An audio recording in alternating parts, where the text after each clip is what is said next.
Hey everybody, welcome to another episode of Full Court Press. I'm your host, Courtney Mims, and we are back. I'm so excited to be back. So sorry about the delay in episodes. If you guys follow me on Twitter, you guys know I was trying to put out an episode last week, but I was trying to do it on Friday, and then the power went out at my house, and just a whole bunch of crazy stuff happened. So thank you guys for staying with me and going, when are we going to get a new episode this week? I promised you. And I think we're going to call this like a therapy episode because I have one of my favorite guests on, Kevin McPherson, Hogville.net's own and Hog Hoops insider, and the reporter formerly known as AR Hoop Scoop on Twitter. He's been banned from Twitter right now, but for nothing that he has done wrong. Elon Musk, help us out. Come on. You can get him back on Twitter. I know you can. Kevin, I call this a therapy session because I don't have anything good to say. Okay?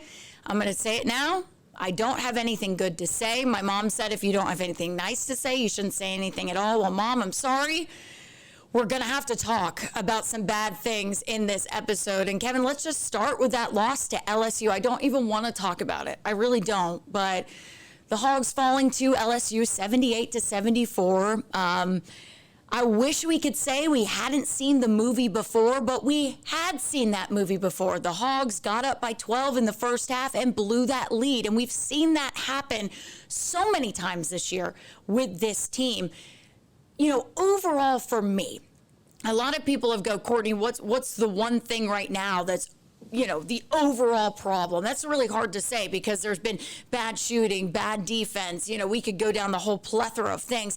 But for me, overall, if I had to pick, Kevin, it's just the lack of physicality from this team that really, really bugs me. Especially when you're watching them play in tight games and you're going, come on. Just show me that you can drive inside to the bucket, draw a foul. I want to see that, and I don't. For you, what do you think? And I know it's a big question, but what do you see overall now through 4 games in conference play from this Hogs team? Yeah, I think what you just said is a part of it, and I think this team is not mentally tough. I don't think they have great chemistry, and I don't think they're mentally tough. Examples, when they go on runs, it seems like, you're not going to run all game, right? The other team's going to have an answer. But Arkansas not only has its run in, but it's like, okay, let us help fuel your next run so you can erase everything we just did. And I think there's some mental lack of mental toughness in some of that, and a lack of chemistry to stave off some of the problems. Because good teams find ways, even when they have some rough patches in games, to figure out a way not to let it snowball into a loss, and Arkansas just can't do that. So when you talk about lack of physicality and you see that, and then you see that lack of mental toughness, now you're going, well, this team's just not tough. It's not tough physically, and maybe checks out a little bit mentally as a group collectively when the going gets tough. Again, when you have some success and you get a run, that's great. But when the other team counters, what are you going to do next? How are you going to minimize and mitigate that? And I think that's where this team really suffers. If you look all season long, every game that Arkansas got back into, including Baylor in game 2 back in November, get down by 10 or 11, come back and get within 2 or tie it. And as soon as you did that, it wasn't like the other team just got one bucket and you answered that. They're going on their own run, and Arkansas kind of feeds into that. It's unforced turnovers, multiple defensive breakdowns, just out of timeout plays and out of bounds plays that don't make sense. That you're not going to, you don't have a real game plan on to use your best pieces in those situations. So all that starts to add up. So I think on top of being physically deficient, maybe they're a little bit mentally soft too at times. So you put those together and it looks like a team that can't force its own will on the outcome of the game. I think you're exactly right, because lack of physicality, that also goes into mental toughness. If you can't be physical, on the outside, what are you doing here? And so I think you hit kind of the nail on the head there. And it's just aggravating to watch a little bit, because you see the talent that this team has, and we know that these guys are talented. It's getting those guys to play together, really, right? I mean, it's taking all those talented pieces that you have and putting them together and making them play together as a team. And I just don't think that part is even clicking for them right now. Let's go a little bit deeper into this loss to LSU, because I know another thing that just really, really was like, whoa, 180 here. You know, we usually talk about in these post-game recaps and things like that, I've talked about how Arkansas can get to the line, but their free throw percentage, scary to look at. And you're like, oh, I don't even want to think about what they're doing to practice free throws in practice. But this game, it was kind of the opposite. They just couldn't get to the line. And so that goes into the whole conversation of lack of physicality. You're not drawing fouls, you're not getting to the line. And then your opponent, on the other hand, gets to the line 28 times. 28 times. I mean, and some people may go, oh, the referees played a part in that. But Coach Cal even said after the game, it's not all on the referees, it's on us as well. I mean, it's not just on the refs there. And so you see that, you watch that in that game, and Kevin, I mean, what can this team do in a situation like that? Well, it's interesting that you bring that up, because the previous game, the home loss to Florida, Arkansas took 35 free throws. This has been a low free throw shooting team in terms of volume because of the lack of physicality, creating opportunities to get to the line. But in one game, they had 35 attempts and Florida had 20. And what did Arkansas do in that game in an 8-point loss? Missed 11. This game, they're back to kind of where they do a lot, 13 attempts, really good, missed only 2. And the game that they needed to be really efficient, when they shot 15 more, they couldn't do it. So you transverse the problem. Now you're minus 15. You were plus 15 in attempts against Florida. You were minus 15 on the road against LSU. And LSU only missed 2. So when both teams only missed 2, both are really efficient, but one took 15 more, that ball game, you lose by 4. And the other team made 15 more free throws than you made. They took 15 more and you both missed 2. So they made 15 more. And so that's what I mean with this team. It's a myriad of problems. And you can point to this in this game, and then it's the opposite in the next game, and you just crossed wires. Arkansas need to be efficient in the previous game and have the clunker in this other game and still have a chance to win it, maybe. But if you look at Arkansas on the season, the Florida game was an outlier. Those 35 free throw attempts, very much an outlier. Arkansas does not create a lot of free throw attempts, and that's a problem, especially for a team that doesn't shoot well from 3. They shot a fairly good percentage when you look at the collective of non-conference, but they haven't done it in league play. In fact, the LSU game, they hit some late to get to a respectable percentage, but they were playing from downhill trying to overcome a deficit when they started making a few late. They haven't been really a good 3-point shooting team in league play. So you got to make it up somewhere else, and creating free throw attempts and then being consistently good there, something this team hasn't done, like you brought up. It's just another problem of many. And the free throw line, probably more than anything, was the storyteller, the lead coming out of that LSU game. And you mentioned 3-point shooting. A lot of people are like, what's going on with this team with 3-point shooting? And I think they only had made 9 in that game against LSU. And I don't believe, Kevin, or correct me if I'm wrong here, but I don't believe they've made more than 10 threes against any SEC opponent. I think they've been under 10 threes a game again in conference play. And so we had a question this week on Ask Mike about how do you up that 3-point shooting percentage? And sometimes you're not going to be a team that's very good at shooting threes, but when you're talking mechanically, right? What does it come down to get that percentage up in games for teams and for good shooters and your main 3-point shooters? And it comes down to a couple of things, but you need time and space for your shooter, right? Those 2 things. And how do you create that? Well, you have the best lineup out on the court to do so, to effectively run that offense.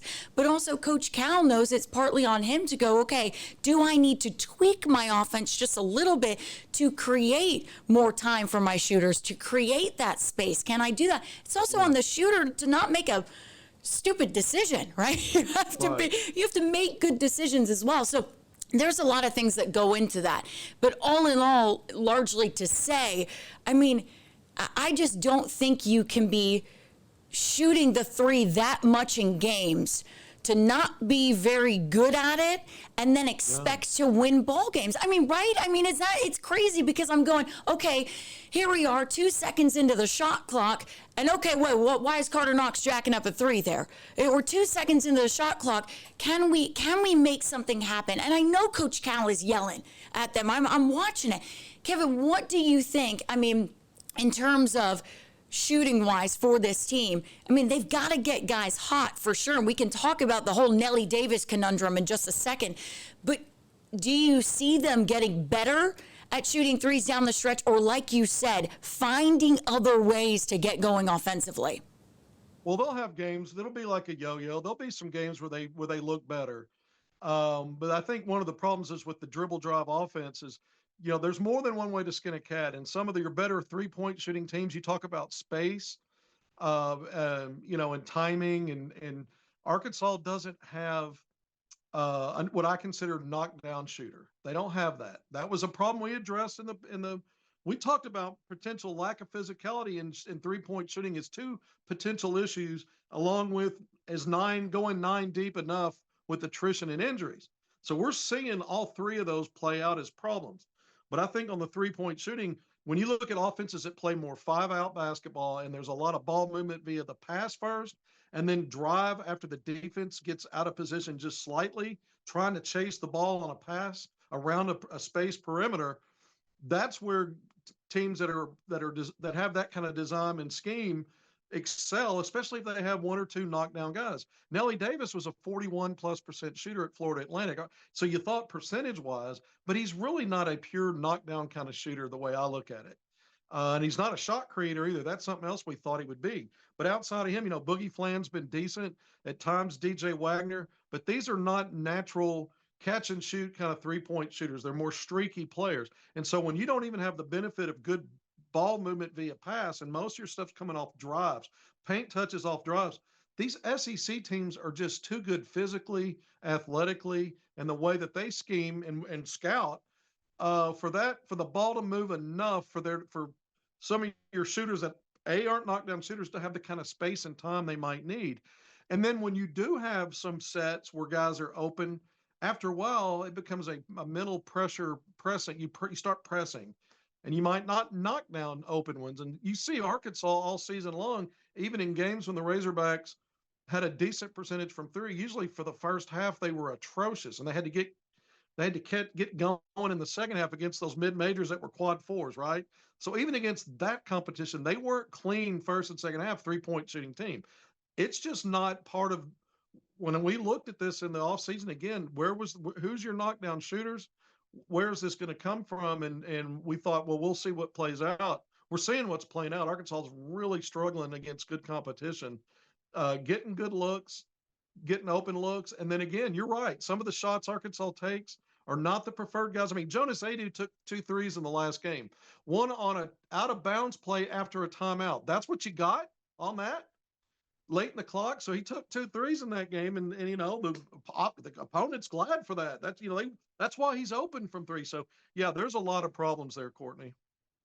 I know. I don't like talking about these problems. I don't, but you're exactly right. I mean, and to bring up Nelly Davis again, I know he's been getting a lot of hate this season because he hasn't produced like many of us thought he would have, especially this far into the season. I know we can talk about the wrist injury, and I know we can talk about, all of these different factors that play into that. But it looks like in that first half of the LSU game, I was like, okay, here he is. Okay, here's you see these flashes of him, right? He knocks down those 2 threes. He ends the first half with 10 points. I believe that even led the team at that point. And so, yeah, exactly. So you see him and you see these flashes of like, okay, this is the Nelly Davis that we all thought was going to show up at Arkansas. This is the Nelly Davis that, for lack of a better phrase here, that they paid for, right? This is the Nelly Davis, but then fell off in the second half. I mean, what do you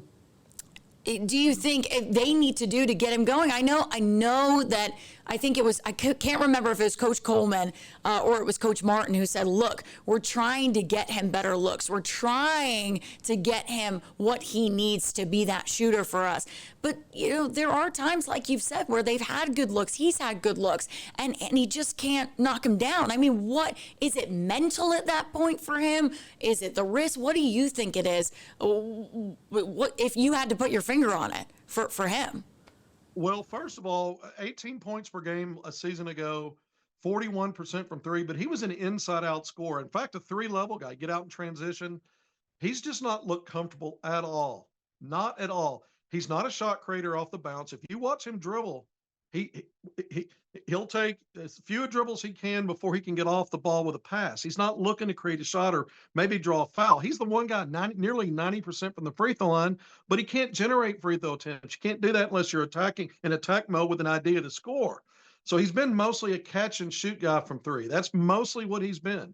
We saw him get a couple of layups against LSU, but mostly it's just catch and shoot. And so I think, him, I don't think he looks comfortable in the offense. And so that will mess your rhythm up. And even the ones he's knocked down, he's looked like he's getting in a little bit of a rhythm. But you mentioned it, 10 points after he came off the bench pretty quickly. Arkansas went on that run. He was a big part of that 12-0 run, and Arkansas took a 12-point lead. Second half, I don't think he took more than 2 shots. So he remains a low volume shot taker. That is not what you envisioned when you were recruiting him in the offseason as the number one portal player in the country who was on preseason watch list for National Player of the Year in all SEC. It's not like the fan base and the local media drummed this guy up to be more than he is. Everybody thought he was going to be more than he is. It sounds like I'm picking on him. I don't think he's comfortable. I know he's been dealing with injury. He does not look comfortable to me at all in the way that Arkansas operates on offense. He does not look comfortable in it. And so his role is a little confusing because he's nowhere near what we thought he would be. And I think the other thing, when we look just at Jonas Adu, he didn't have two very good games in the opener at Tennessee or the home opener against Ole Miss. He had 11 points and 9 rebounds in the loss to Florida. He did have a double-double. But let's not forget at halftime he had 8 points and 8 rebounds and 3 blocks. Second half, I think he had 4 points, 2 rebounds, and maybe 1 more block. And so he didn't even put really together 2 halves. And so it sounds like I'm nitpicking for a guy that got a double-double. But he was a preseason all SEC pick. He was all SEC defensive team a year ago, second team all SEC. Nelly Davis went to a Final Four 2 years ago. Jonas Adu helped win an SEC title last year and get to an Elite Eight. These guys are not performing at all league levels. And then you might get a good half from one of them. We saw that last night. Both of them had a strong first half, and then it was, not so much second half. And so we started talking about Nelly. I threw Jonas in there only to say the 2 perceived go-to guys and your best players to build around. You can only go so far when they're maybe give you a half here and there, and you can't get a complete game from either one of them. And somebody brought this up to me, and I think it is a kind of interesting point to talk about the roster that Coach Cal put together and only having really 9 core guys that you have there to use for your rotation. And somebody said, I feel like sometimes they look a little bit winded. And I said, look, I kind of feel you on that with the conditioning.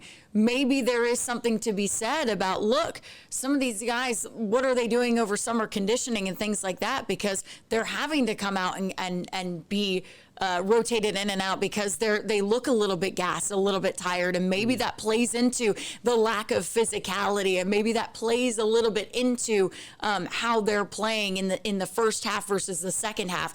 I mean, because we're seeing just these games. I mean, it feels like the same thing, right? Over and over again. You're blowing a lead. You're letting teams get back into it. And when is that happening? Well, that's happening at the end of these games in the second half mainly. And so to me, maybe you can point your finger a little bit to conditioning, right, Kevin? I mean, we're not in the huddles with those guys. We're not, seeing how winded they are. We're just watching sometimes from the press box or from TV. But to me, it's like, okay, maybe there is something there about conditioning. I mean, it's something to consider. Certainly when you only go 9 deep, and some of those guys, let's face it, you're only going to be able to play so many minutes because your situation might be worse if you have to play them more. Big Z's an example. He's got a guy that really hasn't progressed a whole lot. He only played 15 games a year ago at Kentucky. And he's not a guy that is really suited right now to bang in the paint in the SEC. He wasn't suited to do that against the mid majors where he had even more of a size advantage. He's not a strong rebounder. He'll block some shots and he likes to shoot three. So you take him. Carter Knox has been starting, Billy Richmond, but I mean, those are probably the three guys outside of the top six rotation. So now you're down to maybe six guys that are your heaviest minute guys. Yeah, conditioning can play into that, especially when you don't have any other options. You didn't go past a 9 deep in your rotation. And some of these other teams aren't playing necessarily more than 8 or 9 guys. But if someone gets in foul trouble, if someone is injured or whatever, these teams at least have uh, uh, players that can impact the game and they can trust for maybe small stretches beyond a top 8 or 9, 10 or 11. And Calipari may need to address that in the offseason on this next roster, expand that. Because you're right, conditioning, and part of that's not having fresh legs. You've had a lot of guys out injured, and lower leg injuries on some of that. And so all of that kind of maybe plays into some of this. So if we're looking for excuses, that certainly might be one that's got there may be some validity there. But at the end of the day, it's the coach's job. It starts at the top to make sure he's built a roster where he can deal with attrition and then have some other people he can turn to if 1 through 9 for whatever reason aren't getting it done. And that would help with your legs. If you could find a way to infuse a couple more just for 2 or 3 minutes here and there could make a big difference on how fresh guys are at the end. Absolutely. And you're exactly right. I'm not trying to make excuses for this team, guys. Whoa, don't come at me in the comments. I'm not trying to make excuses for this team. Okay, I am just as disappointed and upset as all of you guys at home. I even tweeted out, I just was like, that was terrible. That was awful.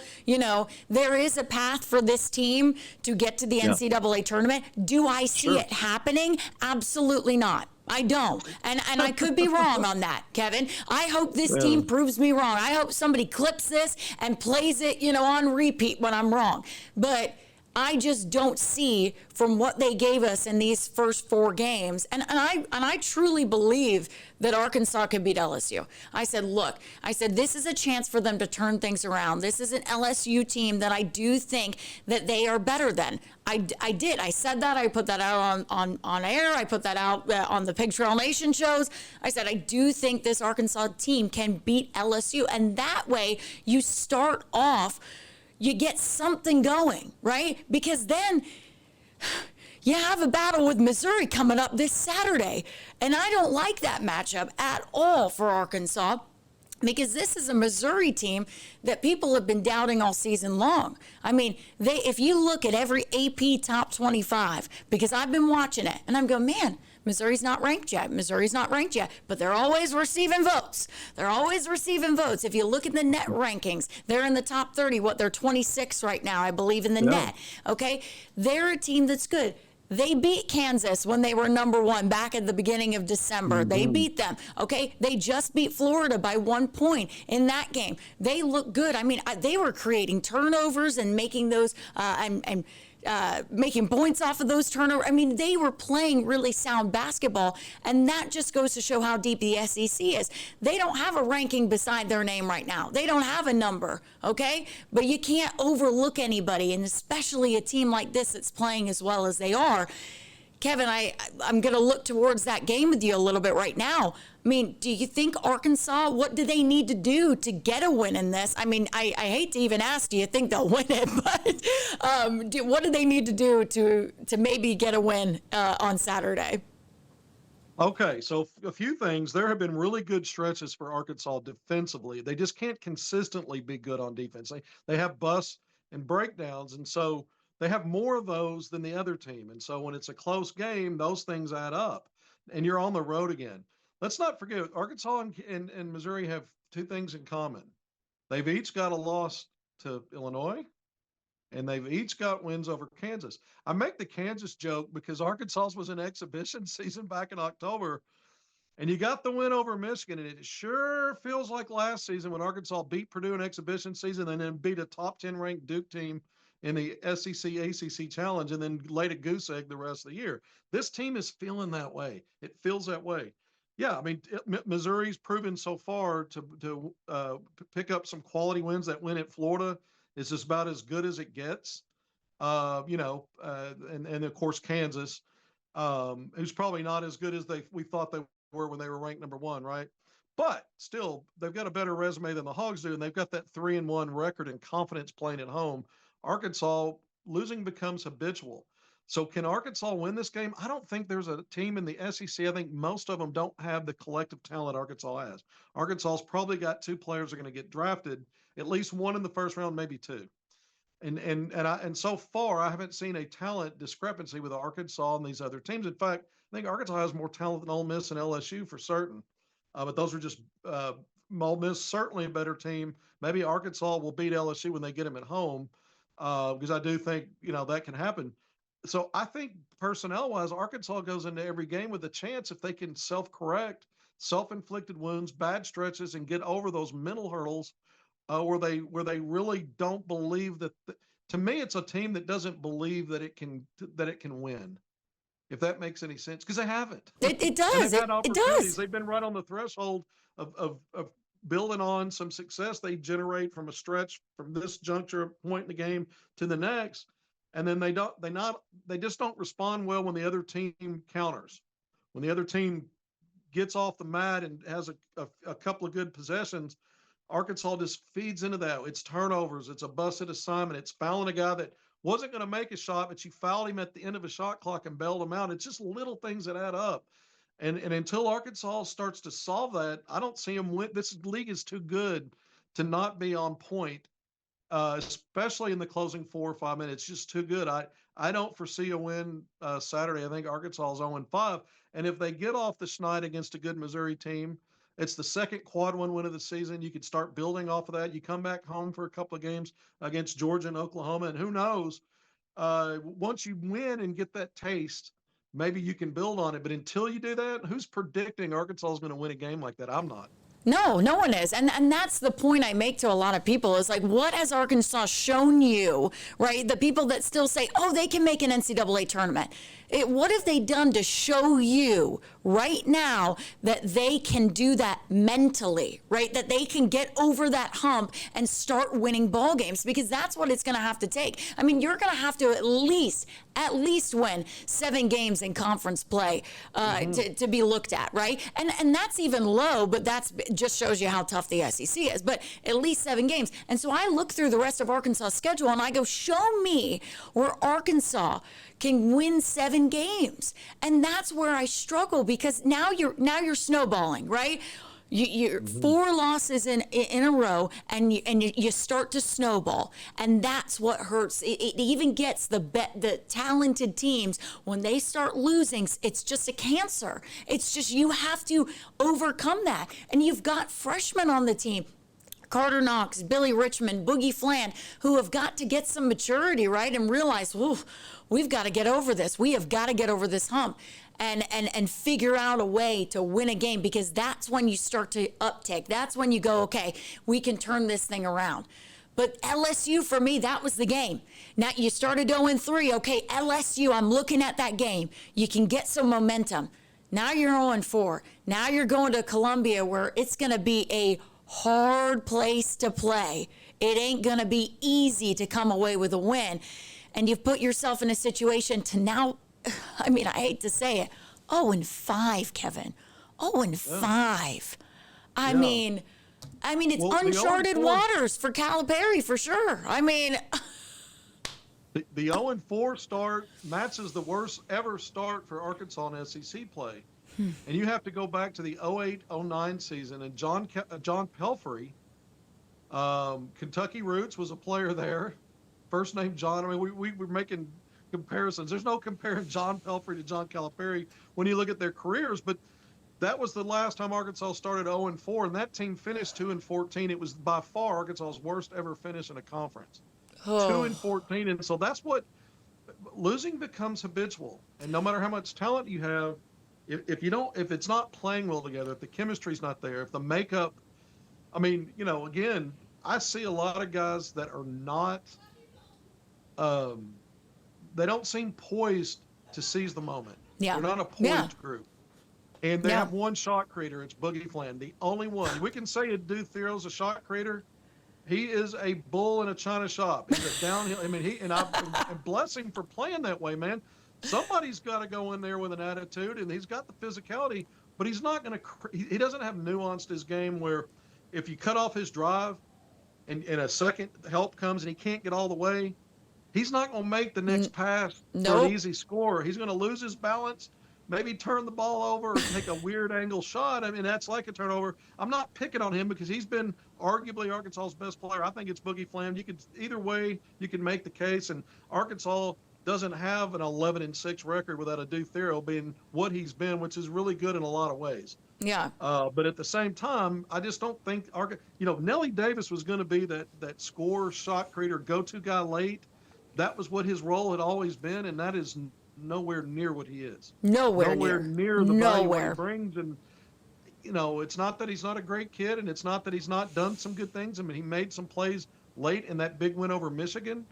On a night he didn't score a lot, but he had some big plays down the stretch defensively and had that and one drive. I mean, he's helped Arkansas to even have one quality win. Let's not forget that. But at the same time, he's not what was envisioned. And so we can go across the board. DJ Wagner. Yeah. He helped Arkansas in the Miami win, the Michigan win, and he's been up and down a little bit. He's probably Arkansas's second best shot creator, and for a guy that's basically a 10 points per game guy. Oh. That's probably not enough in this league, as good as it is. When you start looking at what your strengths and weaknesses are, it sounds like we're picking on individual players. It's not that. Some of these guys are doing some good things, but collectively, it doesn't equate to winning against this competition. Not yet. So something's going to have to change for that to happen, and they've just not shown us a path to that. No, exactly. And so we sound like we're being really negative Nellies right now, but that's negative Nellies, not play on word there for Nelly Davis. But we aren't trying to be negative because we want to be negative.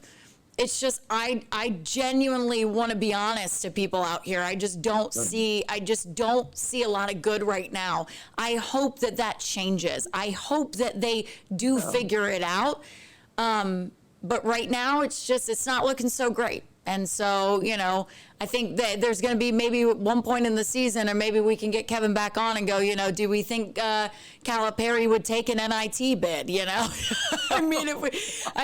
We might have to answer that question very soon. So anyways, but we're running out of time on this Zoom, and I want to make sure we wrap this up nicely with a neat little bow. Kevin, thank you so much for coming on the show this week. I really appreciate you for breaking down the Hogs with me, as always. You can see him every Sunday on our Hog Hoops Report, and he does a great job covering Arkansas basketball right now. And so, Kevin, I would say where can they follow you, but Elon's not helping you out there with that. So I'm going to say AR Hoop Scoop is where he was on Twitter. But guys, I promise you, knwa.com and hogville.net, this man writes great stuff about the Razorbacks. Even when they're playing bad, he still has great articles, so you can go and read them all over there. And then, we'll have him on the show again before we get done. So thank you so much, Kevin, again. I really appreciate you. Great to be here. I'm Kevin, formerly AR Hoop Scoop on Twitter, but I've been determined to have an inauthentic account. So I'm either a bot, an automated account, an impersonator. Last I checked, my name is Kevin McPherson. Hey, the photo Kevin, I use is me. listen. Or a spam account, but it's not clear how I fell into that category. But thanks, AI. Kevin, you're here. Elon, if you're watching this, get this man his account back, okay? I don't think he's watching, but thanks. Hey, for everybody who is watching, thank you so much. We'll see you next week for another Full Court Press.